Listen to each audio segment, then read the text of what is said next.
With Virgin Media, you can build up the entertainment and tear down the price. Switch to Virgin Media today and get superfast broadband and TV for just €49 a month for an awesome 12 months. The sale that stacks up. Now on. See virginmedia.ie and check out how our mobile sales stacks up too.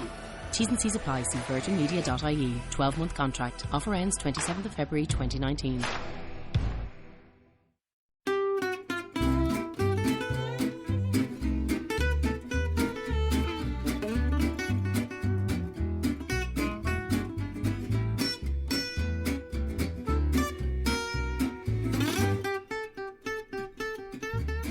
Hey, everybody. Hi, guys. Well, from Salt Lake City, Utah, It's Thank God I'm Atheist. the podcast. I'm Frank. And I'm Dan. Coming up today, We're going to talk nonstop the entire show about Robin Williams. That's the entire show will be completely devoted because we don't think any of you have heard enough. it's the Robin Williams, Tribute the memorial TGIA memorial to Robin Williams. And Well, it's a sad story. And it is a sad story. I don't want to make light of it. No, but we're not nothing, going to talk There's nothing about about the story to make light of other than its absolute ubiquity. It has been everywhere. And within the way I found out is I actually got onto Reddit. oh, okay. And hadn't heard from any other source. And the front page of Reddit was like probably a quarter Robin Williams. Right. It was amazing already at Right. that point, Yeah, within like 2 hours. Yeah. But anyways, we are, like I said, we are not talking nonstop about Robin Williams. No. It is very sad. It We've is thought sad, about and maybe talking about suicide, or maybe even like the media's response to, and responses, nasty, awful responses on Twitter. But you guys have all seen all of the Yeah. stories and stuff. So exactly. So we we're just- briefly discussed it, and then we decided no. Besides, we've got we want to talk. Today's segment will be us and you guys. Yeah, we had a huge response actually to our discussion about resignation from religion last week.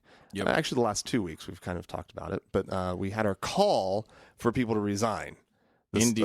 On episode 143, and so here on episode 144, we're gonna listen to your voicemails and Read some emails, and we'll just chat about everything and see where people are going. Absolutely. Anyways, I'm very excited about something, Frank. what are you excited about, Dan? You know how all the time, and by all the time I mean all the fucking time, I say, this was sent in by a listener, but I have no idea who that listener was because I'm a jerk that way. How do you not know? See, that's the thing I don't. Well, because I don't have it understand. right in front of me and I forget to have it all pulled up. Well, I made sure that this time I knew who what listener sent in. Oh, look at the you! thing. So- Preparing, So this story, getting ready for the show. this story, I get Thanks, ready. Dan. You have done the same thing. Thanks for showing up prepared today, Dan. Do not throw me under that bus, Franklin. Anyway, Reagan or Regan, I don't know how she pronounces her name. Hopefully, Reagan. Sent in. I know a Reagan. You know Reagan? Mm-hmm. I'm just saying. I don't like the president. Well, that's fine. I presumably Reagan or Regan is from Australia because this is an Australian. Oh, so not thing. necessarily the same, like knee-jerk reaction. Right. Okay. So Okay. I apologize, Reagan. or Regan. Well, Anyway. if it's Reagan, I don't have to apologize. Right. Exactly. So this apparently is a cute little story that took place in New South Wales, in Australia. There was a man. Patrick Carroll was his name. He passed away recently, Okay. and his children attended his funeral, which you would think that they would do. Yeah, of course. But it might have been a little tough for them because they are Jehovah's Witnesses, and he was a Catholic. And as Reagan pointed out in her missive to us, gosh, I hope it's a her. We're talking about this guy. Him. In Reagan's missive to us, it was pointed out that the Jehovah's Witnesses aren't supposed to go to other people's churches. No, that's true. Especially not the Great Satans. Right. You know. Which are what? All of the other ones? No, the Catholic Church. Isn't Catholic Church the Great Satan? Oh, probably. I don't know. The whore upon the earth, something like that. Maybe that's just Mormons who I think that's such a... say that about the Catholic Church. Do they? Okay, well, there you go. Okay. I never heard that, but I believe you. Anyway, so they, this man and his wife separated. She went to J-Dub land, and he stayed Catholic. Well, he made it a thing in his will, an addendum in his will, a condition. Condition. That's the word I'm looking for. Okay. Of his will, that if they were going to receive any of his estate, they had to go to his funeral, and then they had to leave the Jehovah's Witnesses. What? How much money did you say? It didn't say how much. But but apparently, I mean, so they showed up. So it had to be a lot of money it had to be a lot of money to lure some J-Dubs away.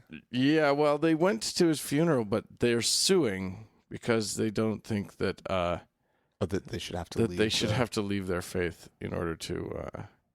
Sorry, that's a condition, dude.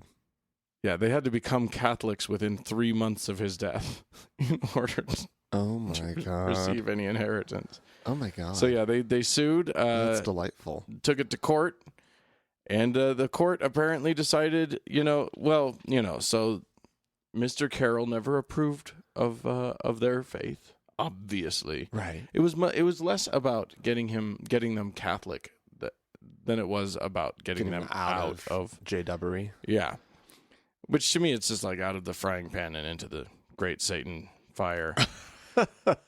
But whatever. Apparently the judge said he can make that kind of a stipulation, and they're screwed. Well, not really. They can just become Catholic. They do have an option. You're right. There's an option open unto them. They don't think that that's a happy thing. Just do it. They do should it. Get the money. And then wait out however long you have to wait for it to be legit, and then just go back to J-Dubbery. I think that the J-Dubs might be a little grumpy about welcoming them back. What do you think? With their shunning and whatnot? Yeah, exactly. We just shunned you. You can't come back yet. You can't come back. You're still shunned. We literally just shunned you. It was like just then we shunned you. I'm not even supposed to be talking to you. You're still shunned. No. I'm not listening. Blah blah blah blah blah blah. Oh, that's delightful. I like this guy. I know. I kind of do too. I wish he was still alive so I could shake his hand. If I had kids, I would make wild conditions in my will that were Might stupid. As well. Yeah, sure. Yeah. We encourage this, listeners. When you are writing out your will, make your kids do something they don't want to do. Just make them grumpy. You will eat your vegetables. My daughter has to shave her head. Oh yeah. And my son has to wear only purple for a month. Why not? Why not? Yeah. Why have you been wearing so much purple lately? Just getting my inheritance. My dad. I'm looking forward to that $500 he's leaving me. Damn it, Dad. All right. Anyway. Well, I want to go to Texas. You do want to go to Texas? Not really. Okay. But you want to talk about Texas? I want to talk about Texas. Okay. There was a case before a Texas court not too long ago where some parents, some good Christian folk had they're the kind of Christians that like to homeschool their kids. Sure. Right? Well, supposedly they stopped homeschooling their kids and just let their kids sing songs and play games. I think singing songs was a really strange part of the story, but it was there. Because of the rapture. Oh? They are soon to be raptured, this family. Oh, good. And they believe that, if Jesus is returning to earth, maybe we should just be exempt from state education rules about educating our kids. No need to educate them. I mean, it's all just this. You know what? Fair enough. Obviously, they have proof that this is going to happen. Absolutely. And they're just going to present that to the judge. Yeah. And then fair enough. Well, they told the judge that, that they have, the religious right and the freedom to determine, what's happening with their kids. And the judge said, not so. What? Actually, you do not have any religious, what was it? No parent, this apparently says, this is a quote from the ruling. It says, no parents have ever prevailed in any reported case on a theory that they have an absolute constitutional right to educate their children in the home, completely free of any state supervision, regulation, or requirements. They do not have a constitutional right to homeschool. Oh. That's something that the state has granted them. It's Oh, not something yeah. that they have a constitutional right to. Right. And so, there's no claim for free exercise of religion or anything like that. And so they now have to get their kids educated. Oh, those poor kids. Well, yeah, I know. Well, these are their last days on Earth, and they have to spend them in homeschool? In school. Yeah. Dun, dun, dun. Apparently, they were homeschooling their kids at the back of their dad's mechanic shop or something like that. Mm-hmm. Something along those lines. People were noticing, it's a motorcycle dealership. Oh. And that he co-owned, and they used empty space there for the classroom. This one person who I can't figure out what their relationship is to the family, but apparently he never saw the children reading books, using computers, or doing arithmetic. Instead, the children were seen playing instruments and singing. Well, that's part of education, music. Absolutely, I would not begrudge any child any kind of musical education. And it sounds to me like maybe they're getting their auto shop credits taken care of. So that's nice. I want to be there when one of the boys in the family says, "I don't want to take shop. I want to do home ec." Yeah, I don't know. Yeah. I got nothing. Well, then you have to go to the restaurant next door, right, for your homeschooling. Oh, well, homeschooling, it's a thing. I don't get it. Why would you want to? You don't have to do it. Right, exactly. The government is providing it. I mean, believe free of me, charge. You're going to see plenty of those little shits. You don't need to see them the whole day long. Yeah, no kidding. I've been antagonistic towards kids for the past month or so. I don't know why. I've just not wanted to have anything to do with other people's kids. Really? Yeah. A little grumpy about it. It's abnormal for me. I would like all of our listeners to know that that's completely out of character for me. But that's how it is right now. Normally you smile at children. I love kids. I actually play with kids all the time. I really do like kids, but lately it's just been like, ugh. Stop breeding, people. Wow. Yeah. So no imminent sounds of the pitter-patting of little feet at buns in any ovens. I believe is that what the upcoming remodel is all about? Is for a nursery? Yeah. No. Come on. You can tell our listeners, Dan. Oh.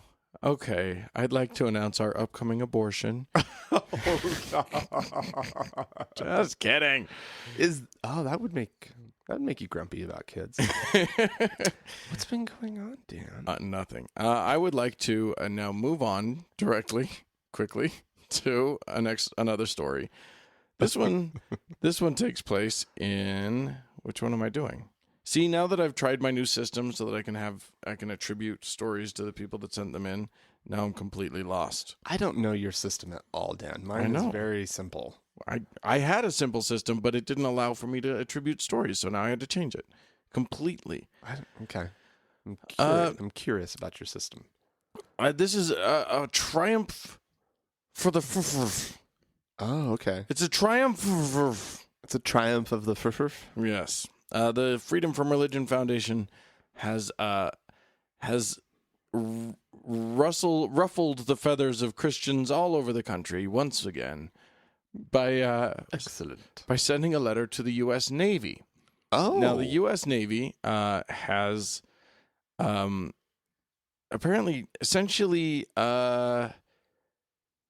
hotels that they run for their people. Like you're a serviceman, you're a Navy serviceman, and you need to be in X city for a while. okay.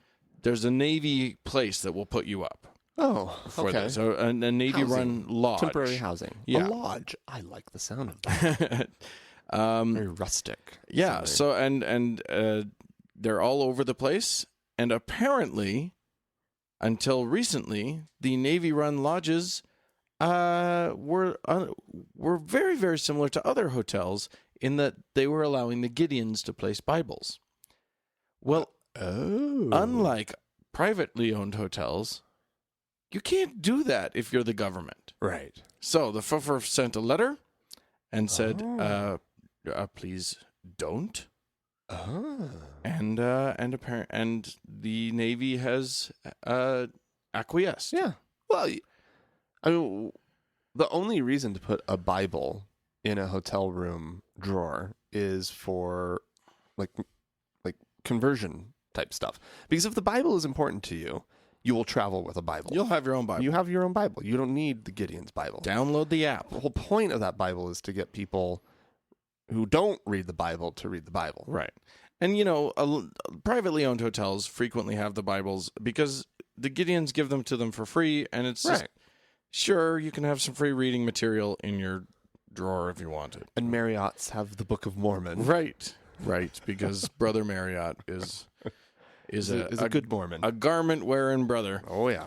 Anywho, so, yeah, it is interesting. The source that I found this story on was, of course, an atheist source. I think it was Hemet Mehta's blog that I first saw it on. And it was all, yay, triumph, hooray. Right. So when I Googled it to find more sources, the only, legit sources that I found, like major news outlets that were running the story, you won't be surprised to learn were, ultra-conservative news organizations like Fox News and, that sort of thing. Okay. They were less positive in their assessment. Oh, well. The story wasn't Navy removes Bibles, but rather Christian outrage over Navy's recent decision. Oh, yeah. So there's grumpy people now. Well, they just have a different perspective. Well, they know the truth, which is that this is just another example of Christians being persecuted in our country. That is true. It is the persecution of Christians that they are not allowed to proselytize through our government. It's just horrible. How dare all of us? It's horrible being a Christian these days. In this country, there are places where it's horrible to be a Christian. There are places, yeah. But it's not great to be a Christian in Iraq right now. No, that's a bad place to be a Christian currently. A horrible place. Yeah, well, absolutely horrible. If you don't like being sold into slavery or killed or whatever, yeah, or if being you do forced to pay tribute to Allah or whatever, right. however it works. If you do like those things, then it's a fine place to be a Christian, I suppose. Yeah, but the United States of America is a fine place to be a Christian. Quite Christian It's friendly. probably one of the best places to be a Christian. Oh, absolutely. Because you can just piss and moan all you want to about how fucking persecuted you are. You can nurse that persecution complex for your whole life. Jesus. A few Christians were thrown to the lions in the Colosseum 2,000 years ago, and they won't shut up about it. I know, right? God. And then the Mormons take it to another level. Well, they were... the people did... People did not like them. No. And they got in a lot of fights in school. Yeah. And I will not say that they didn't also have their shitty little things that they did. Oh yeah. They weren't a bunch of innocents running around. No. But people were mean to them. Right, which is why they get to take that. I mean, it hasn't happened for 150 years. No. But 100 years. Yeah. But they're still a little butthurt. Yeah. All right. Where did I want to go next? How about speaking of the Mormons, we might as well just get this one out of the way. This week, apparently, according to Peggy Fletcher Stack of the Salt Lake Tribune, the LDS Church has issued a survey to its membership. Okay. And they're conducting it as a kind of a standard type survey. They sent out 1,000 or they sent out this survey to 1,000 randomly selected men and women who are active members of the church in the United States. Okay. And apparently this is not something that is new. No, they do this periodically. Sure. Test the sort of to see what the membership is thinking on certain issues at any given time.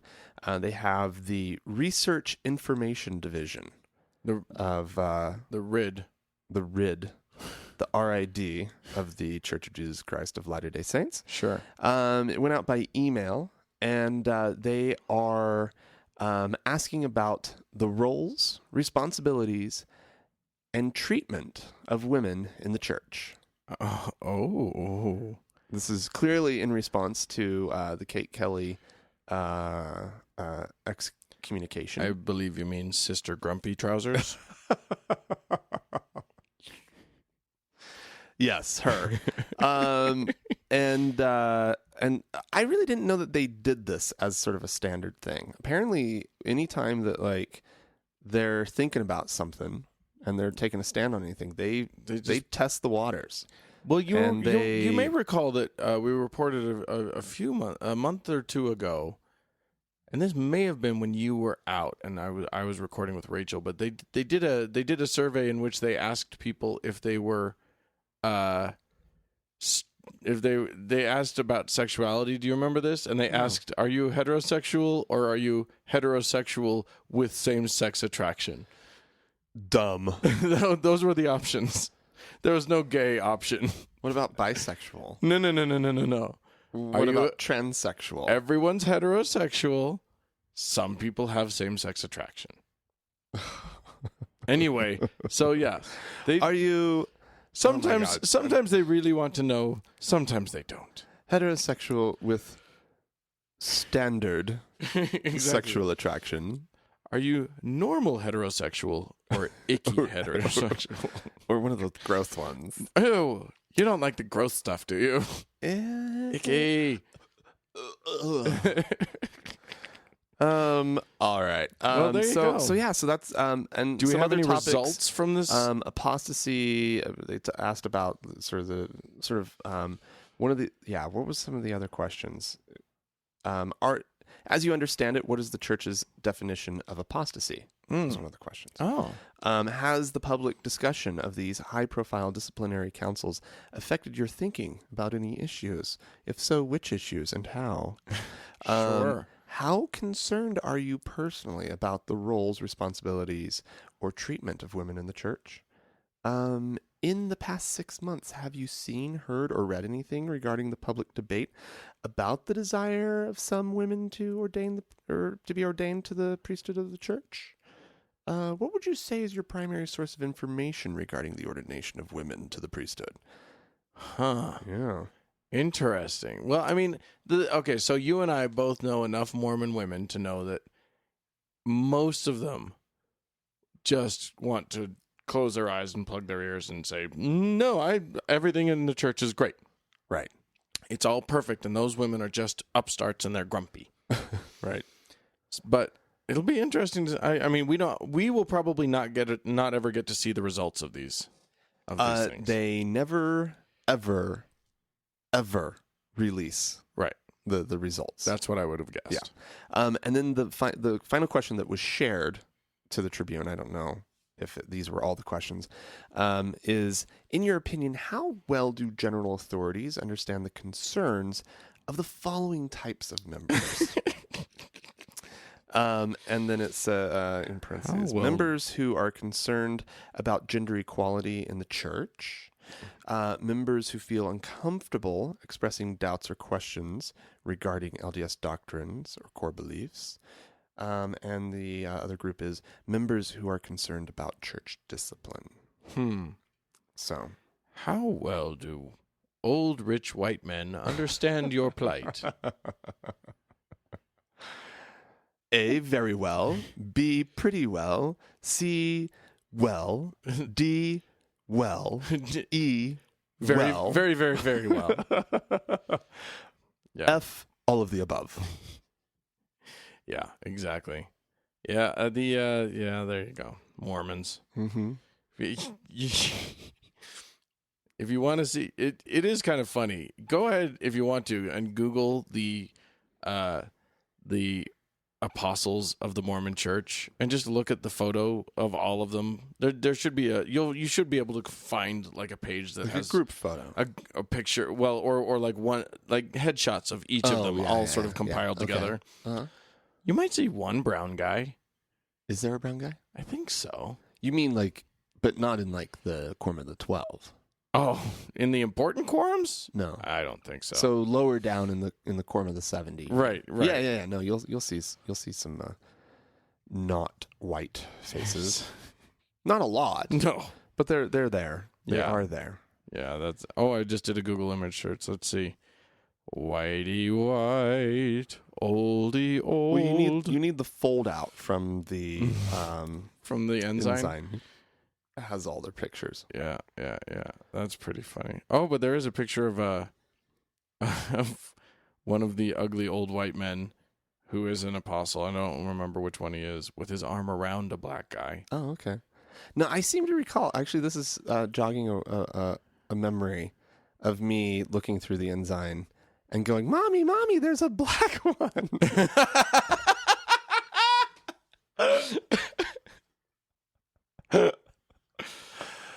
Oh, that's good. I like that. That is so sad. It's pathetic, is what it is. Oh, that's interesting. So I just did a Google image search on the words "quorum of the 70," and there's a group photo there and a group photo there, and then there's just these random photos of black guys thrown in there. I don't know what that is. But look, it's like group, single picture of a black guy. Group, single picture of a black guy. Group.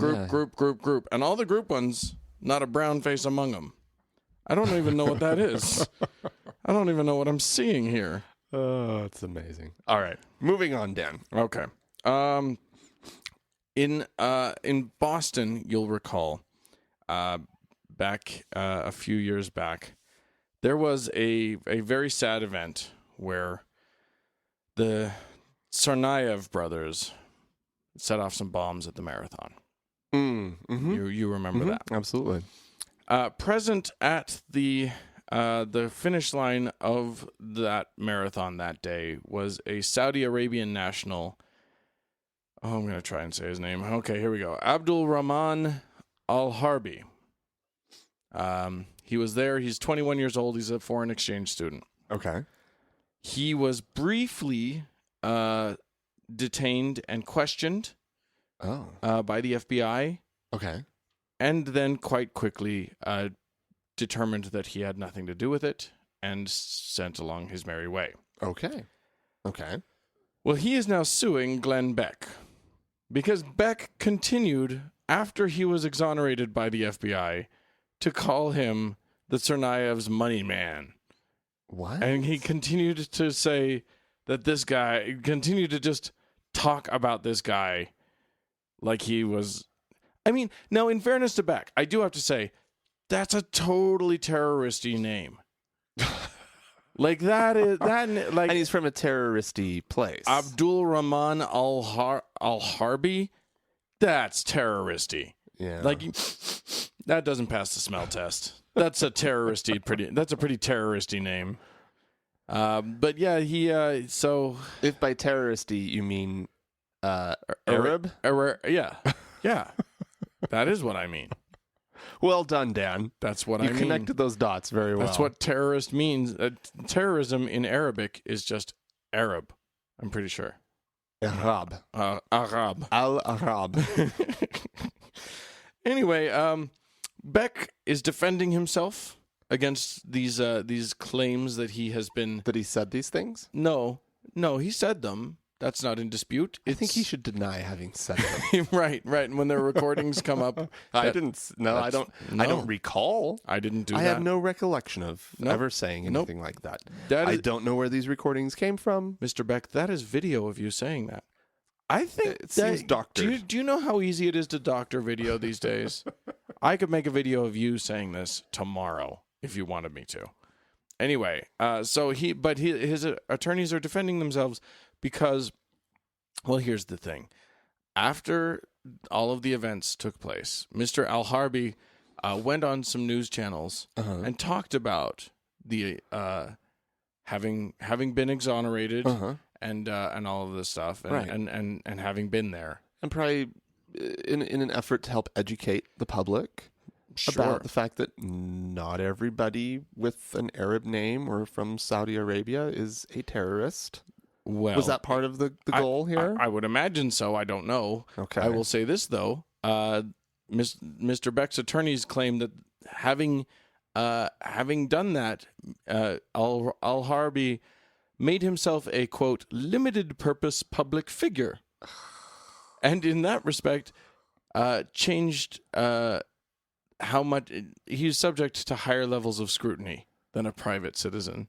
So they're claiming that there's no libel. That he couldn't possibly have slandered him. Because he was a public figure. You could say more things about a public figure than you can about a private citizen, just a standard. Which, A, you can't just say anything you want, even about a public figure. And B, you can't say anything, but you can say a lot. Sure, but I mean, even if Glenn Beck were making these claims about a major public figure, he could probably be liable for slander by claiming. I mean, you're claiming that the person's connected to terrorism without evidence, and as a matter of fact, after this person's been exonerated by the FBI. Right. But what the fuck? He's not a public figure, right? Because he went on 2 news shows and talked about his experience. He's a public figure. I just thought that was crazy. So there you go. That is crazy. Glenn Beck. That man's nuts. He's certifiable. Looney Tunes. All right. Well, I have the story of a couple towns in Europe. And with just some beautiful, lovely names. For example, there's a town in France called La Motte Juif. That does sound isn't that lovely. Beautiful. It's lovely sounding. And there's also one in Spain. Where's the one from Spain? Damn it. Okay. Anyways. Where's the one from Spain? I don't know, Frank. I'm not. I mean, you were the one that was bragging all about your great system before, so. I have a feeling. No, it's not there. Oh, no. Maybe it's over. No, it's not there. All right. Well, poop. There's also one in Spain. And that has a name along these same lines. La Motte Juif. Do you have any guesses as to, like, maybe the meaning of? I don't speak French, but mort is death. Yeah. And that other word sounded vaguely Jewy to me. This beautiful little town. In France, consists of a farm and 2 houses. Sure. It's part of a village called Corpmo. that I don't know how far Courtmaux is technically away from the little hamlet. But the hamlet calls themselves La Mort aux Juifs, which translates literally to death to the Jews. Oh, Jesus Christ. And you fucking French, man. What the fuck is wrong with you people? You've got the best life in the world and you have to find an enemy. Jesus now, to be Christ. fair, and the reason that the town is not changing its name is because this town has been around since like 1300, right? And Great excuse. The King John the Good was in the area, and he decreed against the Jews and the Lombards, who were bringing his people to ruin through usury. Right. Where John the II signed the orders is this farm that's still called Death to the Jews, and that's so they're not changing their name. This is what we've always been called. This, and it's an important, part of their history, because the French were just being just screwed over by the money-lending Jews. Right, because everyone was forced to take a loan from the Jews. Right. Because nobody else could. Right. Because usury was illegal. It was against Christian law. Right. So only the Jews could do loans. Yeah, it's not like the Jews were going around like, you will take a loan. Right. We'll cut your face off if you don't take a loan. And I so wish that I had the name of the one in Spain. The one in Spain is actually, they are going to change their name. And it was similar. It wasn't Death to Jews, but it was very similar. I wish I remembered how I found this story, because then I could just backtrack easily. Yeah. Delightful though. Yeah, everybody go and visit. I want to visit Death to the Jews. Juif. Yeah. I mean, it does sound lovely in French, but it's nice. A lot of things just don't sound all that great in English. There's something lost in the translation. There's a nuance that you don't get if you translate it literally. It's just oh, that's weird. What? So I looked it up and then I typed it into Google Maps and it just took me to Charles de Gaulle Airport. Oh. Why did it do that? That's really weird. Oh, here we go. The one in Spain is called Castrillo Matajudios, which means Camp Kill Jews. But they changed their name to Jews Hill Camp. Oh, well, better. That's so much better. They want to now they're honoring the Jews. Yes. Oh, good Lord. Yeah. What a weird, wacky world we live in. Oh yeah. The French. Like there have recently been a whole bunch of anti-Semitic uprisings in France. They're not getting it. Okay, so it's tricky over there. Matajudios. I don't get. Anyways. All right, we should move on. Okay. Wait, what do you got? Is it a thing? No, it's not. Okay. We're good at this. We might want to cut out about. No, we're the good last at this. minute and a half. That was delightful. Anyway, if you want to write into us about any of these delightful stories that we've given you, or anything else for that matter, you can reach us by go to your email client, and then in the to field, type podcast. Use a little @ symbol. Thank God I'm atheist. No spaces. .com. Or you could leave us a voicemail at 424-666-8442. Or go to the Facebook page. That's facebook.com/TGIAtheist. There's also a Twitter feed at TGIAtheist as well. Yeah, we got all kinds of things Go to our website. We're having a good time. Website interactions on Twitter are happening. Are folks. Oh yeah. Oh, Oh, yeah. I'm not monitoring the Twitter feed. I should. Do I even follow us on Twitter? Probably not. I don't think I do. Okay. All right. And then, of course, there is also the website, thankgodimatheist.com. Yeah. All right. We're going to take a quick break. It is sad when age-old institutions, pop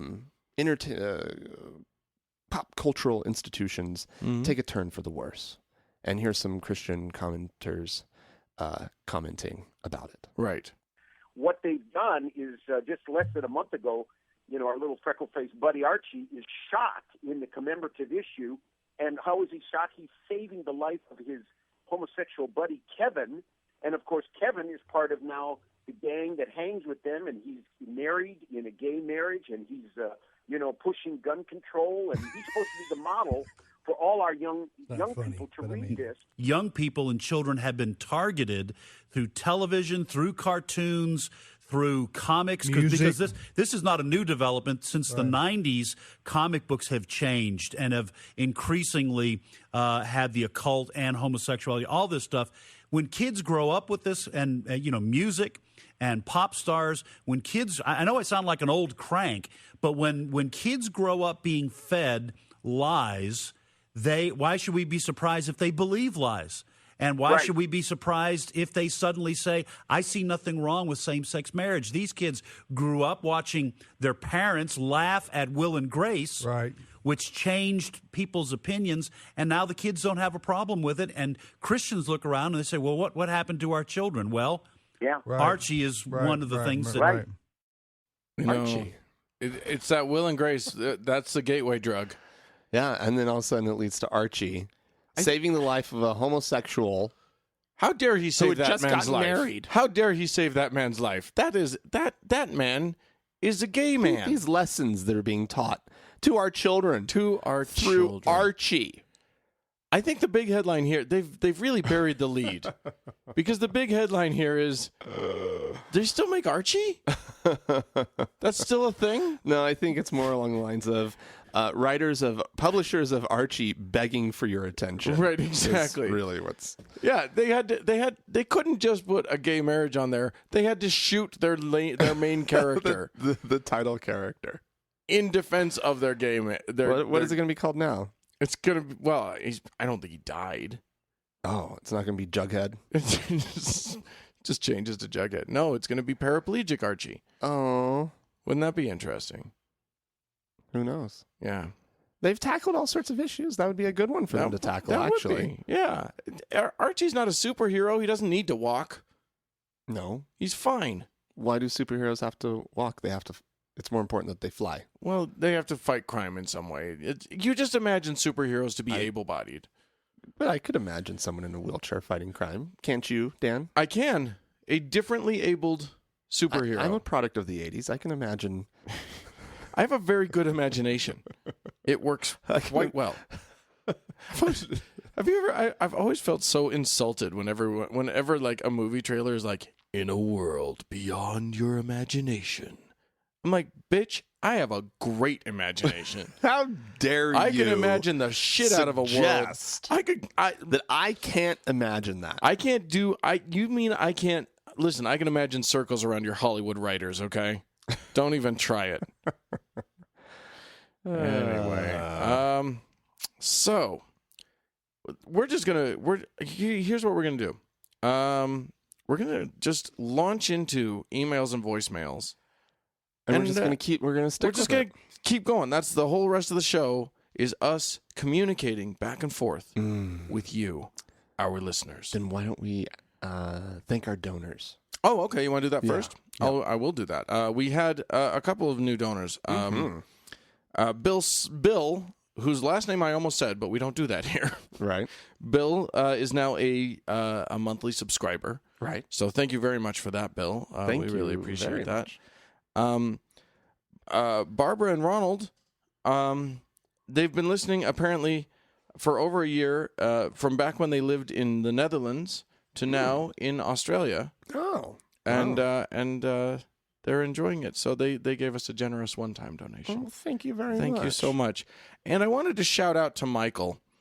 Now, we've thanked many Mikes and Michaels, and he wasn't sure if he actually got a thank you. He had been thanked. So I just want to make sure that he knows that Michael, and he explicitly gave me permission to say this. This is how he prefers for us to do it, and he deserves it. Michael Reed of the group Southern Virginia Atheists.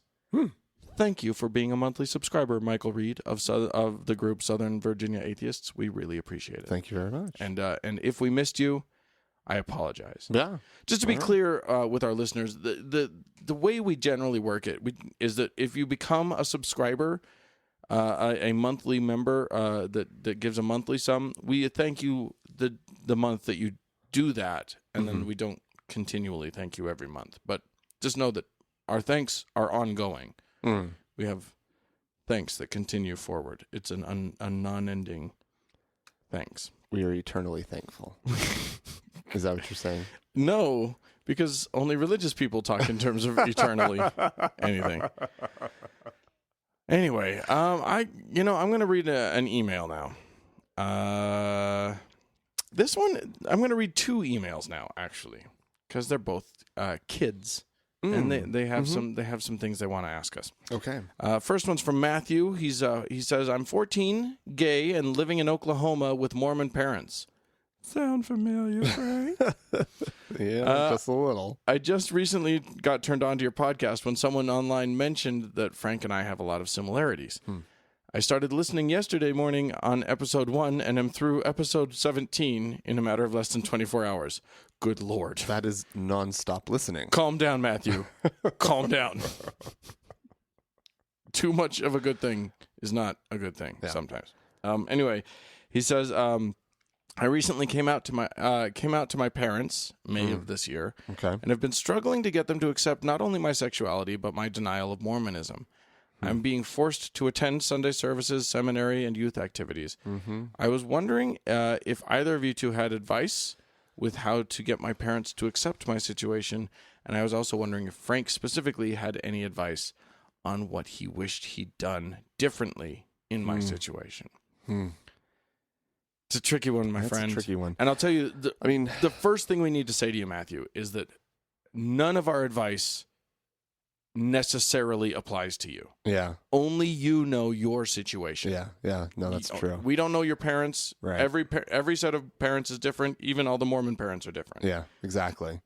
And little towns in Oklahoma are different than the cities. Right. And I don't know where you're at. Yeah, all that kind of stuff. So, but with and that even the little caveat- towns are all different from each other. Right. So with that caveat, what do you got, Frank?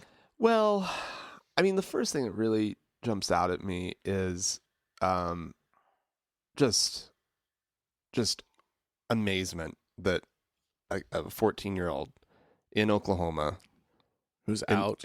He's out with conservative Mormon parents. That's true. Matthew, you got to realize in our generation, man, there was, I mean, you have to go back 20, let's see, that would be how many? 24 years for me to be in the same oh my God, boat. We're so old. And 24 years ago, everything was different in the entire country. Yeah. You know, and so it's hard for me to speak to your situation. Yeah, you got to understand. When we were in high school, there were no gay kids. No. Oh no. It didn't exist. No. Yeah. I mean, I knew kids that were gay, and I knew that they were gay. But did anyone say, "Hey, you're gay"? No way. Did anyone say, "I'm gay"? Look, everybody, I'm gay. No. It was not okay. So I want a few more rhymey words thrown in there. Gay. It was almost a Seussian moment, Dan. Could you, if you're gay? I would not, could not, if I'm gay. There's no way. You cannot pray my gay away, but I will say thee, nay, I'm not gay, for that is the way. I will stay. But I will stay. So here are my other thoughts. For the time being, you kind of have to go along with your parents. Yeah, you do. To a certain extent. You can still be you. You can still be you. You know who you are, right? And you know what you believe. But if your parents are saying you got to go to church, Go to church. Go to church. Keep the conversation going with them.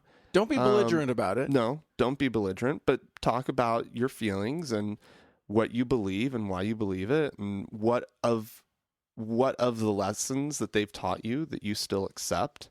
You know, you're still a good person, and they need to recognize that. And if you go to church, there's stuff at church.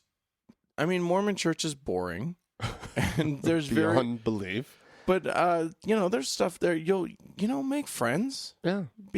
You're not going to get killed by church. Well, and another question that I would have is just sort of how out Matthew is. Is he only out to his parents, Right. or are there kids at school that know? Are there kids at church that know? Yeah. How are the kids in general responding if they do know? Who is supportive in his life? Right. Lean on those people. Find those people. Right. And build those circles. Here's one thing that I want to say to you, Matthew. Though, whatever happens, and this is not advice. This is just me saying, we affirm who you are. Absolutely. And whatever anyone tells you, if your bishop is cool, that's great. And if you, one of the things that popped into my mind is that maybe you could go to your bishop and be honest with your bishop about your situation, being gay and all of that sort of thing. And he might prove to be a decent ally with your parents. He might, on the other hand, become a total dick to you. Right. But no matter what happens, you're you. We affirm that, and you don't ever have to doubt it. Yeah. And honestly, if you're 14, you got less than 4 years left. Which seems like an eternity when you're 14. Like so long, but I guarantee you it's just not. It's just a blink of an eye. Just get through it. It'll be over before you know it, and you'll be able to get out on your own. Start applying. If that's even what happens. I mean, the times they are changing. Yeah, you have no idea. So, hopefully things go well for you. If they don't, in 3.5 years, you can be applying to out-of-state colleges. Exactly. Yeah. And then you're fine. Yeah. It gets better. But best of luck to you, Matthew, and let us know let us keep in touch. Let us know how this goes. Yeah, we want to know. We want to get some updates from you. Nick also wrote into us. He's from Charlotte, North Carolina. In 15.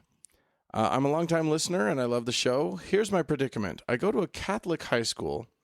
It's spelled N-I-C. It could be a she. Is that?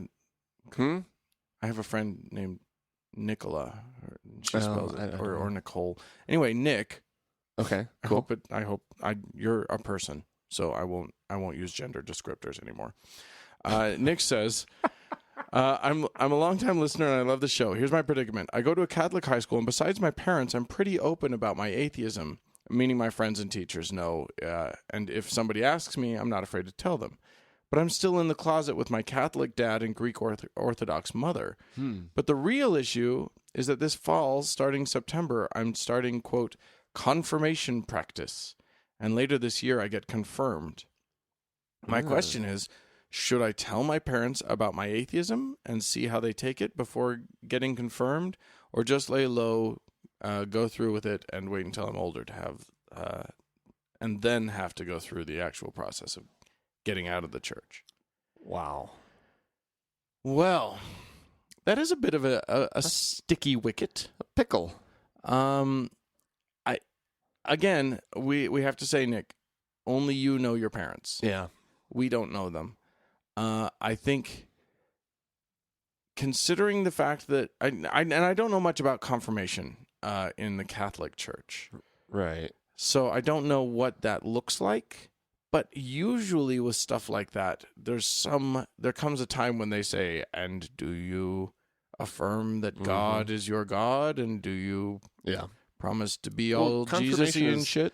Confirmation is when you accept Catholicism. Right. Right? Right. If I remember you get baptized as a little kid, you have no say in it, blah, blah, blah. Right. And then as you're approaching adulthood, you have the opportunity to accept it. I think that's what it is. I think so too.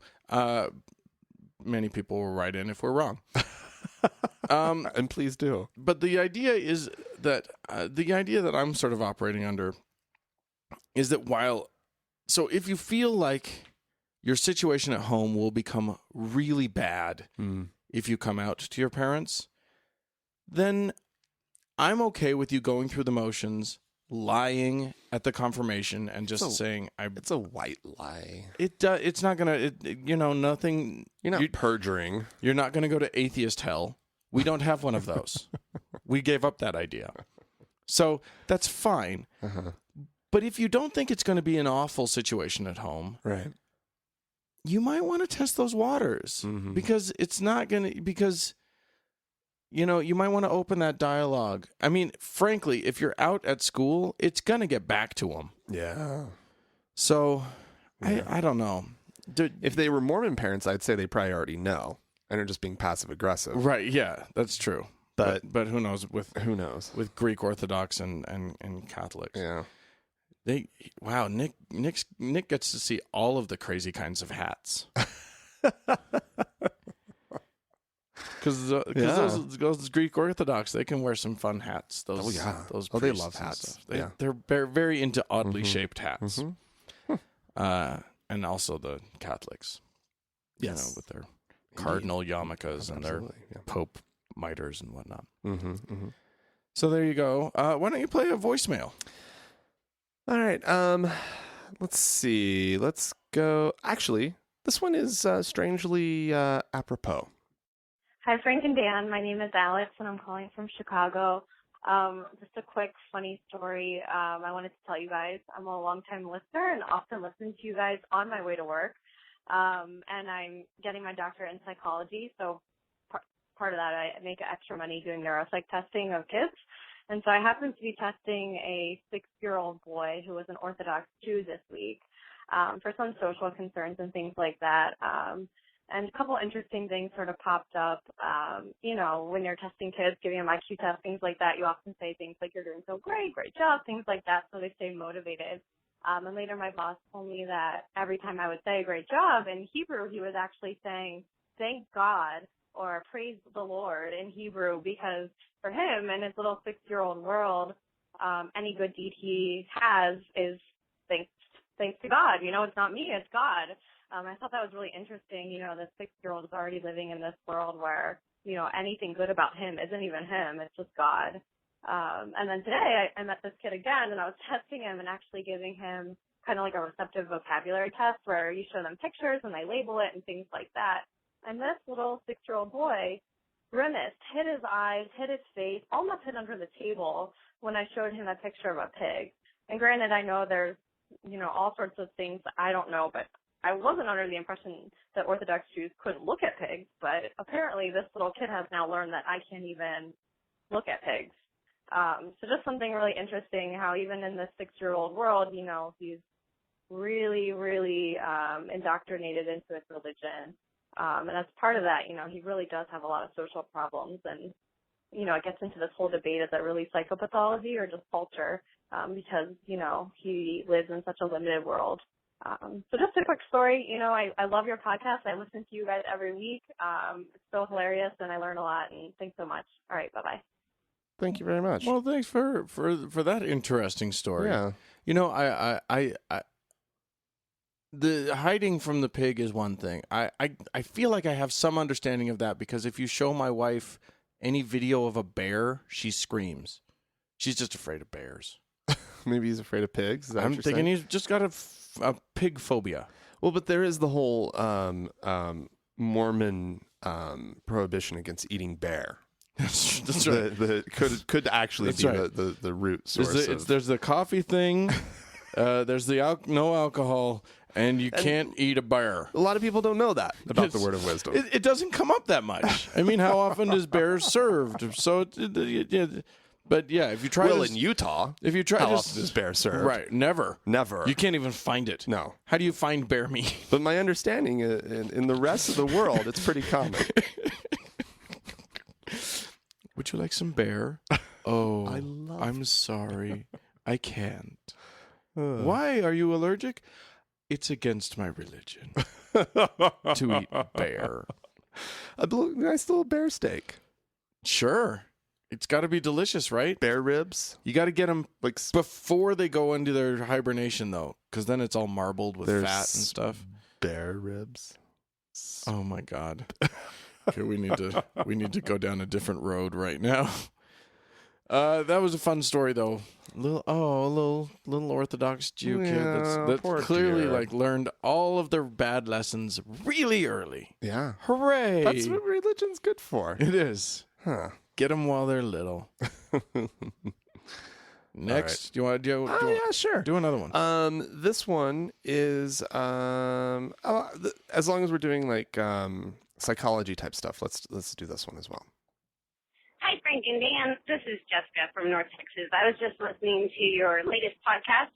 You were talking about someone who was making the sign of the cross and feeling some comfort from that.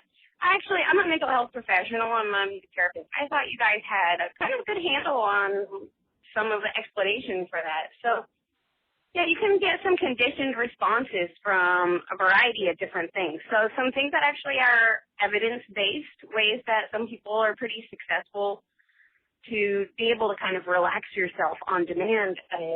Autogenic relaxation is one that might work for some people, or progressive muscle relaxation.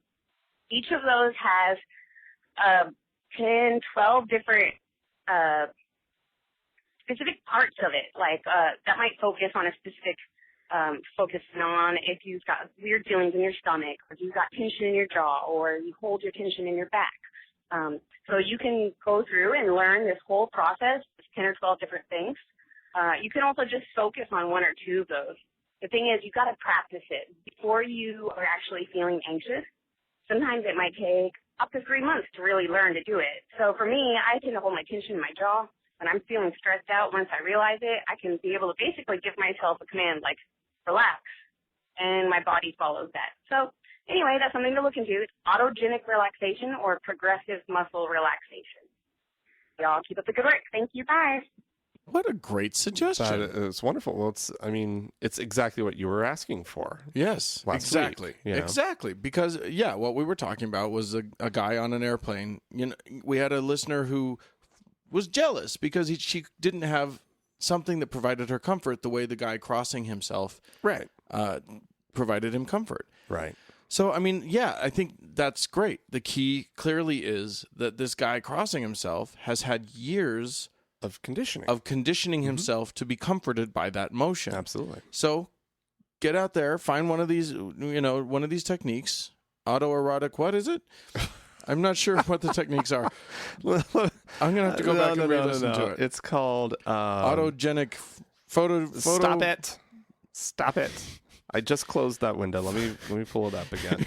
I looked it up. Anyway, you find one of these autogenic relaxation. Okay, autogenic relaxation. For conditioning, I think. And then the other one was treatment, something about muscle. Don't ask me. I'm just saying you can rewind, listeners, and hear what she said. But both of them sound actually really smart, and apparently evidence based. So that's a good good thing. Autogenic training. And once you and as she said, you got to do it before you get to the point. Because if you're at the point, it's too late.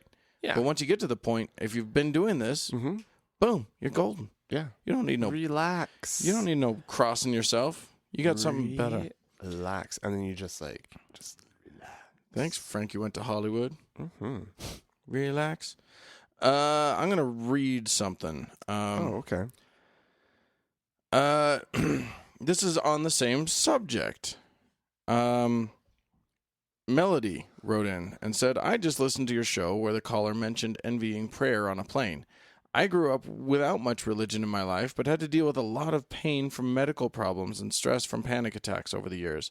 Prayer never entered my mind in these situations, and instead I found other ways to deal with them mentally. Being the nerd I am, I would sing openings from cartoons that I loved, from DuckTales to My Little Pony. The songs were so ingrained in my memories, I could get through them without pausing to remember lyrics, and my mind would be distracted enough to avoid the stress around me, so I could eventually return to a logical state of thinking. I tend to either mentally run through them or cover my mouth discreetly and mouth the words. I think everyone has at least one song that they know by heart that they could use as a distraction tool. There was a typo and it says destruction tool, but I'm sure she meant distraction. To help them get past the panic, and once they're thinking straight again, they can realize how to easily deal with the situation. I wish it was a destruction tool. Depends on the song.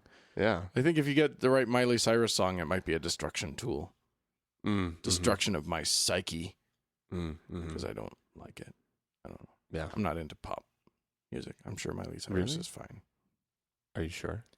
Pretty sure. Are you sure she's fine? No, not at all on that front. Anyway, thanks, Melody, for that. Yeah, thank you.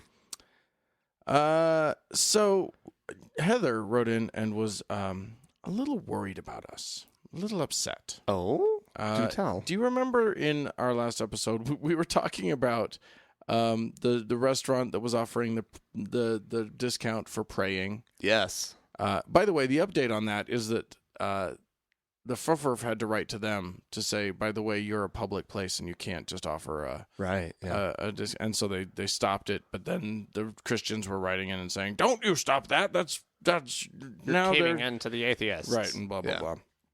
Anyway, I personally don't give a fuck if they offer a discount for praying. That's fine with me, but it's apparently not legal in the strictest sense of the word to give a discount discount for praying. Why would it not be legal? I don't know. I think the objection is that like it discriminates against, because those of us who don't pray can't get the discount. So somehow it's discriminatory. Interesting. I don't know. Huh. That's why I didn't report on it, but that happened. Anyway, Heather wrote in and say, "Hi Frank and Dan, I love the podcast and listen every week. I'm sad to say I was disappointed in your comments about prayer in restaurants in episode 143. Please tell me you were joking and I just missed it. You're putting me off my food right now." Because we were talking about like we were playing the part of the other people in the restaurant, because the atheists in the restaurant. You and I, Franklin, find it pretty off-putting when someone prays in public anyway, especially at a restaurant. Yeah, it's just kind of gross. Yeah. She says, "Really? Again, please tell me you were joking. People have just as much right to pray over their dinner at a public restaurant as you have to discuss atheism at your table. Would you be okay with Christians in the Bible Belt or right here in Utah claiming that you should be banned from displaying your atheism in public via a shirt or a conversation or whatever because it ruins their fun time out? As a fellow atheist, I really enjoyed your lighthearted podcast, but if you were being serious about this public prayer thing, I'm incredibly disappointed." Well, Heather, that's a pretty strong stance to take, first of all. But second of all, of course we were joking around. Well, we find it annoying. It's totally annoying. But it's not like we don't want them to have the right to do it. No, and if they were just talking about Jesus at their table, I have no problem with that. They can talk about Jesus at their table. I don't care if they pray. Right. I'm just going to point it out to everyone at my table and I'll look at them. I would never say that they don't have the right to pray at their table, but I do find it completely obnoxious. I find it obnoxious too. But we all have a right to be obnoxious. Public displays of religion usually come across as kind of it's like PDA. Just do it at home. Right. Do it at church. What's more off-putting? Public displays of affection or public displays of a religion? Oh, it depends on the couple. It does depend on the couple a little bit. Let's say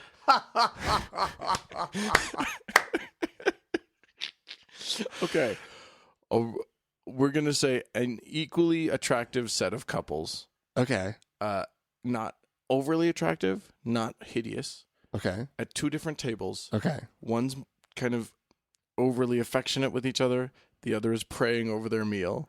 What's more annoying? The prayer. Really? I think I go with the affection. There's something incredibly uptight about Utah where we don't like when people at a restaurant, when a couple out to eat at a restaurant does like coupley sort of lovey-dovey stuff, it is so out of the norm. Yeah. That I think it's more that it's just sort of surprising rather than it is off-putting, right? And it's surprising in the way that makes me a little uncomfortable, right? Because it's like what's going on? Public display of affection. What? The praying stuff, though, you see it regularly. I see it regularly. Yeah. I guess I don't see it that much, but you work in the industry. I'm in so. the industry. I have to say, I went to, and Andrea and I went to when we were in Los Angeles recently, we went to a very expensive restaurant, the proprietor of which is a celebrity chef. We were there with friends, and it was a delightful dining experience. But there were two like teenage kids in basically like prom attire. I don't think it was actually their prom. I think they were just like trying to be dressed up and go out and stuff. And were next to us. Oh, the PDA was just, it was so off-putting. I thought half of me thought it was kind of cute that they were doing it. Like they're out at a really pricey restaurant. Like he is showing her a good time or whatever. Right. But I was just like, stop it. Don't do. And then they got in an argument, and then it was really cold over there. And oh no! It was clearly very grumpy and angry for a while. Well, he wanted to pray before the meal. She said no.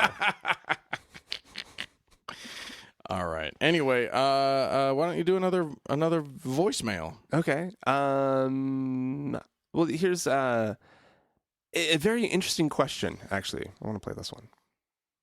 Hey, Frank and Dan, this is Cody from the Richfield, Utah area. I've been archiving your podcast recently because I can't get enough of it. And I've recently come across a couple of questions in my mind. First of all, I am very fond of the tagline, educate yourself, to the point that my 6-year-old sister knows and can correctly use in a sentence what capacity means, much to the chagrin for teachers occasionally. But I feel that I am keeping myself ignorant of the things in the Bible so that I don't use them against people in conversation. I was curious what you thought about that self-imposed ignorance. And also, I was listening just today, and there were 3 witches that you talked about from Haiti that performed some ritualistic stuff, and one of the cast members of the play Macbeth had died.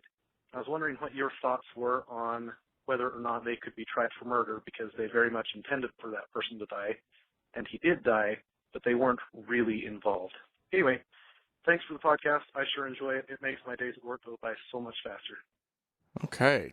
2 questions. Okay, yeah. I'm going to start with the first one, which is that willful ignorance is fine. Chosen ignorance for a purpose is fine, especially to me if it's the Bible, because that's the most boring book in the world, and I don't read it. It's so stupid and boring. Well, and if you can't control yourself, like if you would just be throwing it in people's faces, right? Yeah, I don't know. Yeah, although why not? If you're fine with being that person, I say go for it. I don't know. I mean, my personal feeling is that you're not going to do anybody any favors to Bible bash with somebody. No, that's true. But but I also feel like I like knowing some stuff about the Bible. Not so that I can argue more effectively, but if somebody does bring something up with me and I just want to like, you sure about that? Mm-hmm. It's nice to be able to give them a little something to think about. Mm-hmm. But if you're just going to Bible bash with somebody, don't do that. There's no point to that. Nope. In terms of that, the story of the witches was, by the way, not a news story that we did, but just an apocryphal story that I've heard through theater circles, where these 3 witches who were playing the 3 witches in Macbeth allegedly did a ceremony, and then a critic who had badly reviewed the show died. Oh, wow. I don't know if that's... I'm guessing that didn't happen, but it's a fun story that gets bandied about in theater circles. Yeah, okay. But the larger question is, what if, Lucian Greaves or whatever did a ritual to kill someone? That's not his gig. That's not what the Satanic Temple people do. But what if somebody, some witchy person, someone evil, did a ceremony, and then the intended target died. There's no such thing as magic. You can't kill someone through magic. And just wishing for somebody to die or wishing for a crime to be committed isn't committing it or killing someone. Exactly. So no. I mean, if you can't prove someone's involved, truly, I think if someone could kill people with magical, with their mind means, with spells and whatnot, they've thinking it right now. I feel like they've got a way to get around the law. So if they could, they'd be the best serial killer of all time. Be a good episode of Columbo. Right? I'm not really happy about this, but you're going to get off all the time. Because, I can't figure out the connection. Doesn't matter how many candles you light, you're not responsible for their death unless you use one of those candles to start their apartment on fire. It's more of a Father Dowling mystery than it is a Columbo. Yeah, I wish you had gone with something other than Columbo, because I don't do a decent Columbo impression. Can we do Poirot? You just need to get your eye. My lazy eye going. Poirot. You go to Poirot. Because nobody knows Thanks, PBS. Oh, boy. Well, there you go. Let's see. Should I read something? Yeah, read something. Oh, wait. I think everything else that I've got goes into the whole final resignation thing. Yay! So are we ready to dive into that, or do we have one more voicemail? Well, we have a voicemail, but it's talking about Catholics and resignation. Okay, so we're in the resignation stretch. I was saving mine too. Okay, so I'm gonna dive into to this email. One of the things that we did when we talked about resigning from your church, and I'm just going to remind everybody, if you resign from your church, we are offering the incentive that we will send you your atheist card. It will be the official "Thank God I'm atheist" card, which you can only get if you either A, resign now from your church, B, have already resigned and tell us about it, right, or C, anything, ask for one.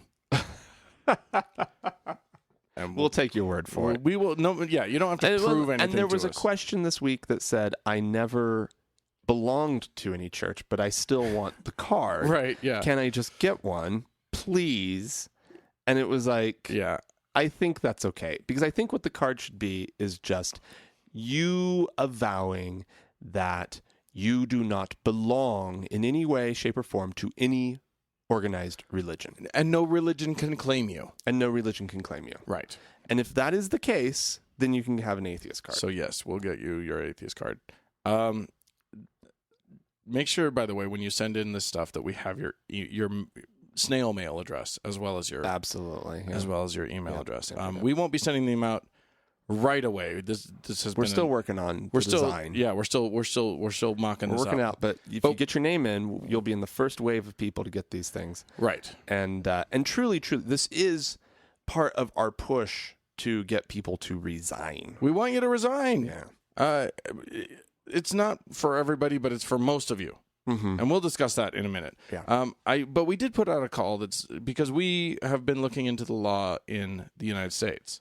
But we don't know the law in other lands, and we have many listeners in other lands. By the way, I do have an attorney sort of really trying to work out what the laws are regarding resignation and what the laws say. Because here's the thing: what's your recourse? Part of the dealio here, people, is that if you're still technically a member of a religion, and that religion has it in their charter, in how they operate, that they can discipline their membership by public shaming, by slander, by anything. They have a lot of leeway to do almost anything they want. And they can drag your name through the mud publicly if they want to, if that's part of their deal. Right. This isn't just a harmless thing. Like, you staying a member of them, of their organization, subjects you to the possibility of some pretty weird shit. So it's not just for you, but it mostly is for you. Anyway, we got an email from Dan in Sweden. who complimented my name, and I compliment yours, Dan. Anyway, he said, here in Sweden, it can be economically rather important to formally leave the church, a church, at least if you are a member of the Church of Sweden, the Mission Covenant Church, the Roman Catholic Church, the Swedish Alliance Mission, Baptist Union, the Evangelical Free Church, the Salvation Army, the Methodist Church, or any of the 2 Syrian Orthodox churches, the Bosnian Islamic denomination, the Hungarian Protestant denomination in Sweden, or the Uniting Church in Sweden, or Islamic Culture Center Union in Sweden. Wow. As a member of any of the above-mentioned denominations, you pay a church fee through the Swedish tax agency. What? Withdrawn directly from your salary. Most of the above-mentioned denominations ask for around 1% of your gross income. However, it is up to the denominations themselves to decide on how large the fee should be. What? Well, we talked about this. Germany does the same thing. What? Germany does, yeah. This is a church tax. What? It's voluntary, but as long as you're a part of it, they can take it. So you obnoxious as hell. You have to get out if you want to avoid pay a mandatory tithe. Yeah. 1%. 1% or higher. Depending, like, wow. Yeah. Tithe, in this case, means 10th. So this would be a 1th. You're paying a mandatory 1th. Oh, yes. A 1th. So that's an important lesson to learn, Dan. We appreciate you helping us out with that. You can print out a PDF if you're Church of Sweden, which is the largest denomination in Sweden. Now, mind you, most Swedes. My experience with Swedes was that most of them were completely secular. They weren't the Swedish churches are cute, but they're empty. Well, who's going to pay to keep up all those cute little churches if people start not being Church of Swedish? Yes, indeed.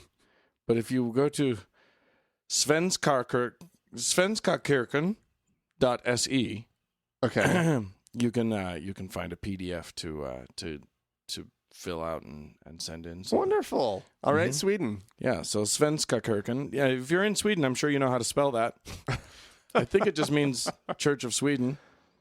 Okay. Anyway, nonetheless, okay. Yeah. And if you want to leave the Roman Catholic Church in Sweden, there's a PDF for that as well.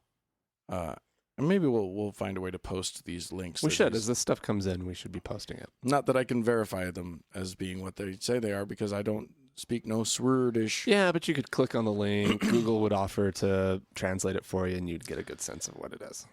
I know how to say Sweden in Swedish. Well, that's nice. Sverige. Oh, that's lovely. Doesn't that sound nice? Oh. Yeah. Huh. And I know how to say haunted house. Oh, really? Mm-hmm. What is that? A spookhuset. Well, how could you forget that once you hear it? Do you want to do? Do you want me? I'll do one more, and okay. then we'll do yours. Fine. Oh yeah. Okay. Well, this was just Rachel saying that she's the one that you already alluded to, that she never. Oh right. She never got. She says, "Can I have a card, please? I was never in a church." Yes, Rachel, you can have a card. Cameron and Danielle wrote in. Cameron says, "Hi guys, longtime listener, have called in and written before. I officially resigned from the LDS Church well over a year ago. My wife, we got married yesterday. Congratulations. Congratulations, you two crazy kids. My wife Danielle has resigned well, though I don't have her paper. She did it at the General Conference mass resignation in April before the OW, is that Occupy Wall Street stuff, reached ahead? Ordain women. That's right. Thank you. Yes, Occupy. I'm like, Occupy Conference. I'm like, what the Occupy fuck? General Conference. I'm like, huh? Okay. Thank you for that, Franklin. One of the big reasons I felt I had to resign was my father's side of the family, who are very LDS. I currently have no relationship with them due to the fact that I'm an atheist, and I stood up for my mother, who has been mentally abused by them for 20 years. This has resulted in me deleting my Facebook account and opening a new one under a pseudonym and legally changing my last name. Wow. The second being more for my own good and distancing myself from the bad side of my family. So, from the person formerly known as Cameron, I have to say thanks for the show, and I hope to be motivated to write more in the future. Excellent. Well, thanks, Cameron. Yeah. And congratulations on your marriage, and your cards will come to you when all the cards come to you. Absolutely. Come. Cool. Excellent. Yes. All right. Fantastic. Congratulations. Give us a voicemail. All right. Here's a brief explanation of maybe some of the differences, why Mormons feel the need to do this more so than Catholics. Hey, Frank and Dan. It's Adam from Las Vegas. I just wanted to touch base on what you guys were talking about as far as officially leaving the Mormon Church. And the listener who asked the question, why do, for instance, Catholics not feel as, passionate about leaving the Catholic Church if they identify as atheists? I come from a Catholic family. I'm now an atheist. And my wife comes from a Mormon family, and she's not an atheist, but she's certainly not Mormon. And I can kind of, I think, boil it down to this. In my entire life, as someone who was Catholic and then left the church at a very young age, I've never once had Catholics come to my door asking where I was or why aren't I coming to Mass. My wife, on the other hand, no less than half a dozen times over 20 years, has had Mormons knock on our door and want to know if they can speak with her and come back to the church. I think the reason why Catholics don't feel any sort of impetus to leave the church in an official capacity is that no one cares. But the Mormons really, really drill it into you that you are either a member or you're not a member. Because you're on our books, why aren't you coming to church? Grace, we're going to show up at your doorstep and ask you why you're not going to church. Where the Catholics just, hey, whatever. So anyway, I think that might have something to do with it. It's just the level of, immersion that the religion expects you to be in. So thanks, Frank and Dan. Awesome broadcast. Love it. Talk to you later. All right. Mm-hmm. I think that makes sense. That makes sense. Yeah, the Mormons do tend to bug you until they're gonna pull you back in or they're gonna drive you away, one or the other. And that is definitely a legitimate reason for wanting to leave the Mormons, is that they are annoying. Yes. They mean well. Yeah, that wasn't personally my experience. No, mine. I never actually really had Mormons or the church trying to track me down. Really? Never? Not really. No, I did. Save the occasional phone call from the records office Interesting. trying to find me. Oh, they didn't have my phone number, but they definitely. My grandmother slipped up once. Oh, okay. And then I told my mother, I was like, they do put the pressure on the family members. We've call lost track of Frank. Can you give us his info? Yeah, they call all around to anybody they have on the records who's related to you, trying to figure out where you are if they don't know where you are. Right. And that's, I called my mom and I said, did you give them my number? And she was like, no, maybe your grandmother did. And it turned out she was right. Yeah. I mean, I think, they would every now and then show up on my door and they'd be like, hey, we just, we're your home teachers. We just want to stop by and see if everything was fine. And I'd be like, everything's great. The lawn could be mowed. Yeah, exactly. That's the key. If they're thinking about painting the back room. Right, exactly. Gosh, we're moving next week. Could sure use some help with that. Oh, we'd love to help out. Boy, that's the thing about Mormons. You can get them to do shit. Especially if they think you might be considering coming back to the church. Yeah. Always do that. Always do that. But regardless of all of this, if you're Catholic, we still want you to resign. Yeah. Now, there is some question as to whether or not the Catholicism even has a resignation process that they acknowledge anymore. I found one document that says that they do, and then there was a more recent document that's a little more sketchy, so I'm still looking into that. Yeah. We're trying to create some resources here for everybody. But at least in the U.S., legally, you have the right to dissociate yourself from them. Right. So send them the letter that just says, screw you guys, I don't want to be a part. Anyway, we even though that they're not going to bug you, the Catholics are not going to bug you. They're not going to do anything. They're harmless. We still want you to leave. It's the principle of the matter. Yeah. That's what we're talking about here. Yes. So along those lines, Hunter wrote into us, hey, Frank and Dan. Sadly, I'm not sure how much of this I'm supposed to read. out loud to you guys. He wants us to send his atheist card. He has been banned from sending mail by his parents. He's 16 years old. Oh. Because he sent in his resignation letter. What? Apparently. So his parents have like, you've abused mail. you don't get mail anymore. What?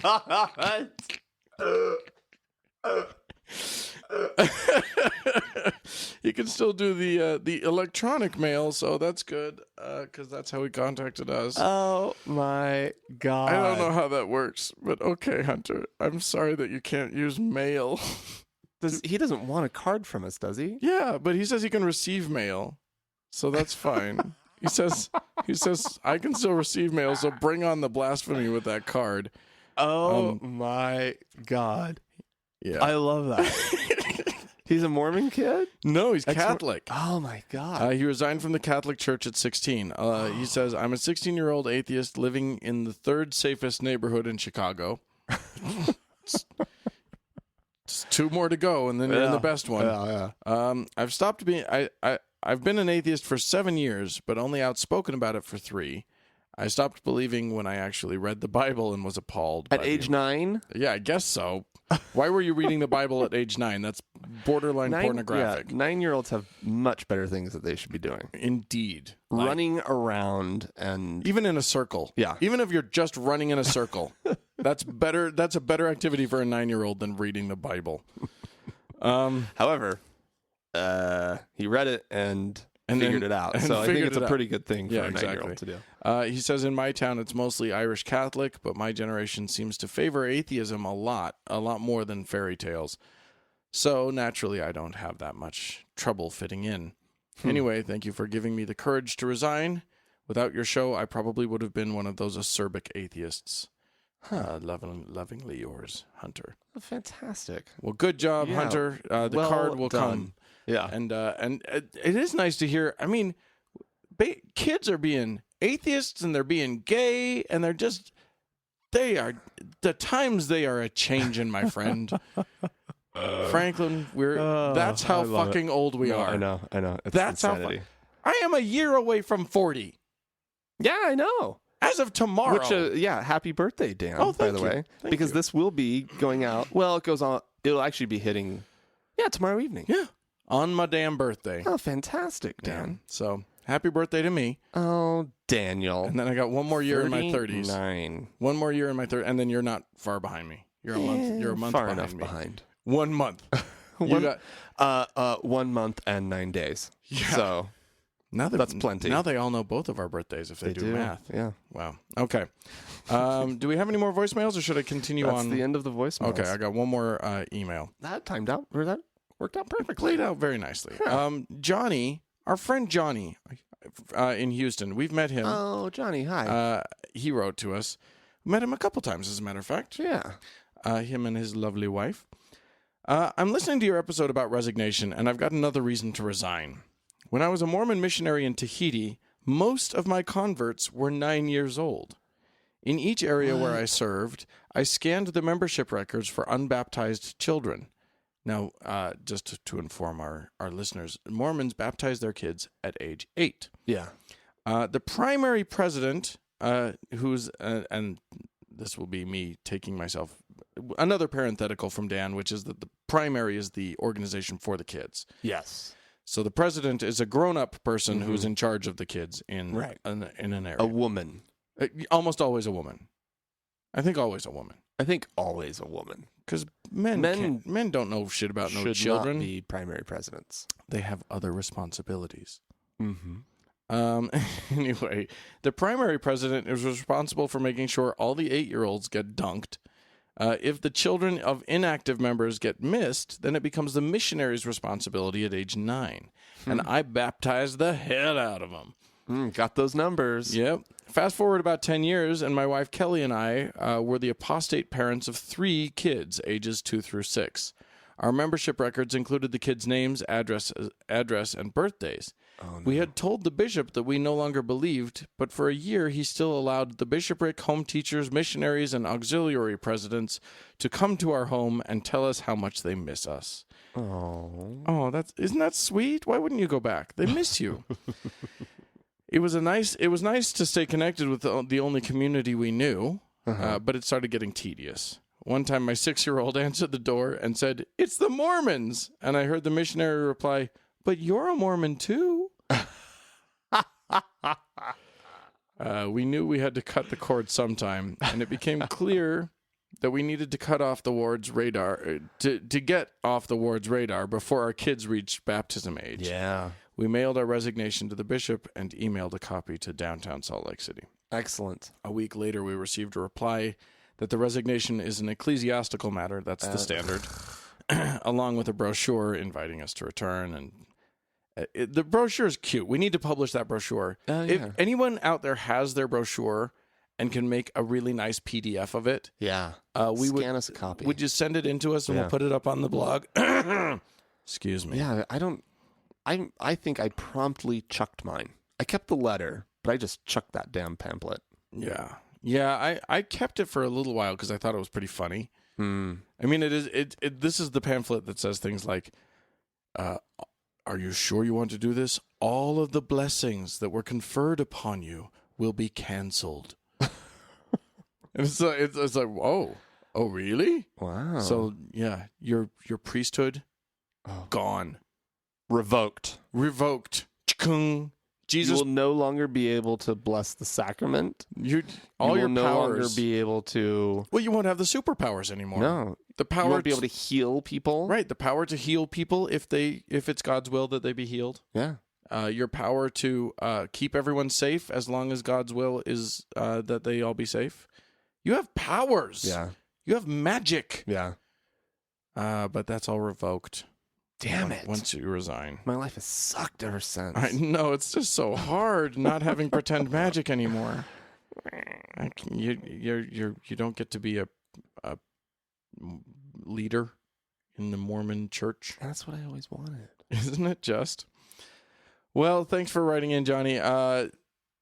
Ladies and gentlemen, boys and girls, we're all about this thing. We're hitting it hard. We're all in.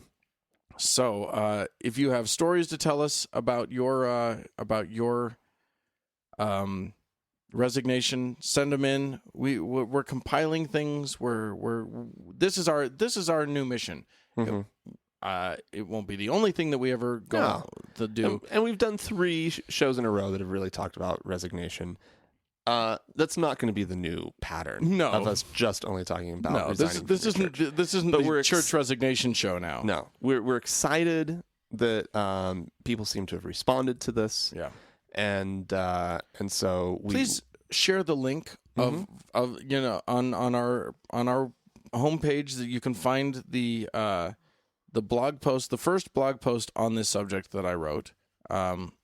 That's on thankgodimatheist.com, and the title of that blog post is "I Quit," and the importance of resigning, and go on there and share that around. Indeed, if you're in an atheist group on the Facebook, a local atheist group or whatever, let them know that that's happening so that they can get their free card. Yeah.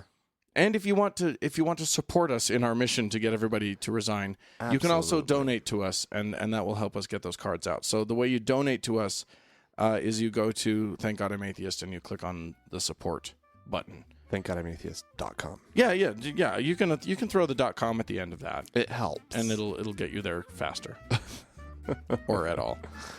All right. Well, if you'd like to share your story or ask us any questions, please feel free to give us a call at 424-666-8442. We'd love to hear from you. Right, or go to or email us at podcast@thankgodimatheist.com. Our Facebook page is manned by or womaned by Mackenzie. And thank you, Mackenzie, for She all womans the fuck out of that page. She does a fantastic job. And it can be found at facebook.com/TGIAtheist. Yeah. And of course, there is the Twitter feed, which I am trying desperately to figure out. And, how? Remember, folks, we're old. We don't know how the tweeters work. Yeah, I know. It's weird. But that can be found at Thank God I'm Atheist. Or, I'm sorry, at TGI Atheist. So. All right, well, Dan? That's the show for today. If you enjoyed it, you can go to iTunes or wherever you're listening to it on and rate it. Absolutely. You can give us a nice review or something. Yep. Other than that, we want to thank the Red Rock Hot Club for the use of their music. And we'd like to thank all of you for listening. Have a great week, everybody. Bye-bye.